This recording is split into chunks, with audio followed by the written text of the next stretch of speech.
बिस्मिल्लाहिर्रहमानिर्रहीम, अस्सलाम वालेकुम। आज 22 फरवरी है और दिन है पीर का। इस वीडियो में हम बात करेंगे इस्लामाबाद हाई कोर्ट में होने वाले कुछ अहम केसेस की तफसीलात के हवाले से, और इंसदाद दहशतगर्दी अदालत में भी आज फिर से वकला को पेश किया गया है। उन मुकदमात की तफसीलात मैं आपके सामने रखूँगा। सबसे पहले हम बात करते हैं कि उसामा सती, जो एक नौजवान को कत्ल किया गया था पुलिस एहलकारों की जानिब से, उस केस में जो है वो एक और मोड़ आया है कि आज इस्लामाबाद हाई कोर्ट में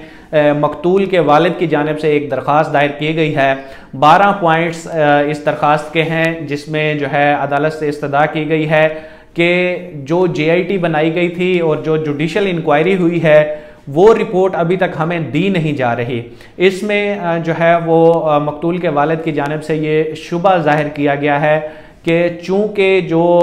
मुल्ज़िमान हैं, अक्यूज़्ड हैं, उनका ताल्लुक भी पुलिस से है, तो हो सकता है कि इस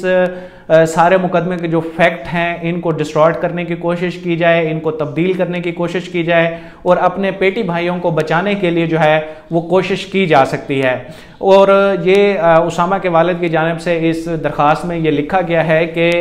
इस रिपोर्ट को मुकम्मल हुए कई दिन गुजर चुके हैं और कई हफ्ते गुजर चुके हैं, लेकिन अभी तक जो है रिपोर्ट्स की कॉपी जो है वो उन्हें फराहम नहीं की जा रही। उन्होंने बताया है कि इस हवाले से उन्होंने इन सारे जो रिस्पोंडेंट हैं, जिसमें IG, कमिश्नर और दीगर को उन्होंने शामिल किया है, कि इन सब के पास वो जा चुके हैं, और जब भी जाते हैं तो सिर्फ इस मामले को लटकाया जाता है और जो एक्चुअल रिपोर्ट्स हैं वो उनके हैंड ओवर नहीं की जा रही। तो इसलिए उनको ये शुबा है, उनको लगता है कि कहीं ना कहीं पे कोई बदनीयती का जो अमल है वो इसमें शामिल हो सकता है, और वो चाहते हैं कि इंसाफ जो है वो प्रिवेल करे और इंसाफ होता दिखाई देना चाहिए। और इसी तनाजुर में उन्होंने इस्लामाबाद हाई कोर्ट में ये दरख्वास्त दायर की है और कहा है कि ये जो रिपोर्ट्स हैं और मुकदमे का जो चलान है इसको जो है वो इनकी कॉपीज उनको भी फराहम की जाए। अब इस्लामाबाद हाई कोर्ट ने जो है उनकी दरख्वास्त पर नोटिस जारी कर दिए हैं और फ्रीकैन से जवाब तलब कर लिया है। बेसिकली ये जो केस चल रहा है वो इंसदाद दहशतगर्दी अदालत में चल रहा है। राजा जवाद साहब इसकी समाअत कर रहे हैं, और उसमें अब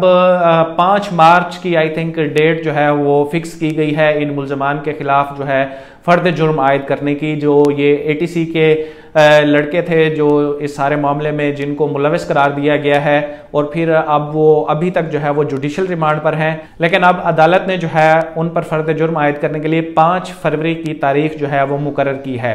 अब हम बात कर लेते हैं इस्लामाबाद हाई कोर्ट पर हमले के हवाले से, जिसमें गिरफ्तार वकला की जो है वो पेशियां जारी हैं इस्लामाबाद की इंसदाद दहशतगर्दी अदालत में। आज भी राजा जवाद साहब के पास भी और इंसदाद दहशतगर्दी की अदालत के जज जो हैं शाहरुख अर्जुमान साहब,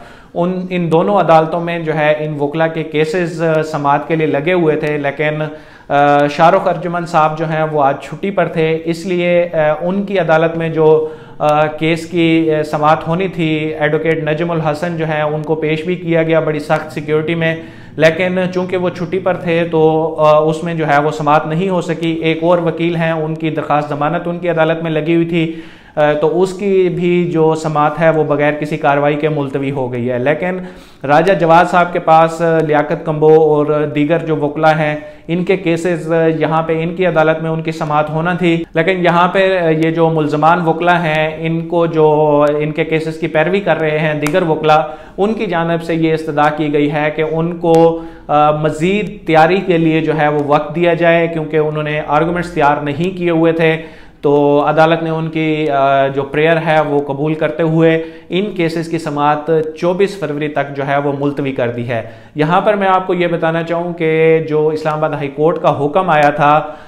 F8 कचहरी के हवाले से कि फुटबॉल ग्राउंड को खाली किया जाए, अभी तक वहाँ पे कोई भी इस तरह का काम शुरू नहीं हो सका, और अब CDA की जानिब से जो है वो फाइनल नोटिस भी जारी कर दिया गया है कि 28 फरवरी तक वकला खुद ही वो चैम्बर्स खाली कर दें, अदरवाइज जो है वो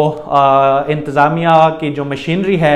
वो हरकत में आएगी और फिर अदालती हुक्म के मुताबिक इन चैम्बर्स को वहाँ से हटाया जाएगा। पहले भी मैंने वहाँ से जाकर एक वीडियो रिकॉर्ड करके आपको ग्राउंड सिचुएशन से आगाह किया था, और आपसे ये मैंने प्रॉमिस किया था कि इस हवाले से जो वक्तन फ़वक्तन अपडेट्स होंगी वो मैं आप तक पहुंचाता रहूँगा। तो इंशाल्लाह आज मैं वहाँ पर जाकर आपको ग्राउंड सिचुएशन जो है उस ग्राउंड की बताऊँगा कि फ़ुटबॉल ग्राउंड में क्लियरेंस जो है वो कितनी हद तक हो चुकी है और क्या वाकई वहाँ पर 23 मार्च को जो है वो बच्चे फुटबॉल खेलते हुए नज़र आएंगे, क्या ऐसा मुमकिन होगा या फिर ये बातें इसको मज़ीद किसी ना किसी तरह से जो है वो डिले किया जाए। हो सकता है इस ऑर्डर को जो है वो सुप्रीम कोर्ट में चैलेंज कर दिया जाए, फिर इस पे एक और स्टे आ जाए और फिर ये मामला इस तरह से लिंगर ऑन हो जाए। लेकिन हमारी जिम्मेदारी है कि जो हैपनिंग्स हो रही हैं, जो अपडेट्स हो रही हैं वो आप लोगों तक पहुंचाते रहें। इंशाल्लाह अभी जो है वो थोड़ी देर तक मैं जाकर वहाँ पे उस ग्राउंड से मैं आपको रियल जो सिचुएशन है वो बताऊंगा कि क्या वाकई वहाँ से